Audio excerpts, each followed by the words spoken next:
আমাদের হবে না।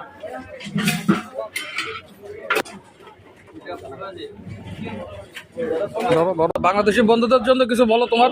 বাংলাদেশের মানুষের জন্য বলবো না দাদা, এদিকে থাকলে কাছে বলবো। বাংলাদেশ থেকে এসছেন, বাংলাদেশে কোথা থেকে এসছেন? বাংলাদেশের খুলনা। খুলনা থেকে। বাংলা একটু আগে এসেছিলেন চট্টগ্রাম থেকে, আপনারা এসেছেন খুলনা থেকে। বাংলাদেশের মানুষকে বলার কি আছে, শুধু কলকাতায় এলে ডেকার্সল্যান্ড ডেকার্সল্যান্ড ডেকার্সল্যান্ড। তার একটাই কারণ ডেকার্সল্যান্ডে তো খাদ্য মেলা। এসো, ভালো থেকো, জয় মাতা।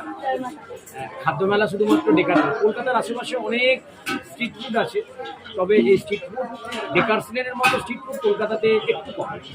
কারণ ডেকার্সল্যান্ড এমন একটা গলি, এমন একটা জায়গা যে ডেকার্সল্যান্ডে ভেজ থেকে শুরু, ভেজ যেটাকে আমরা বাংলায় যেটাকে বলি আমরা নিরামিষ খাবার, সেটা অবধি ডেকার্সল্যান্ড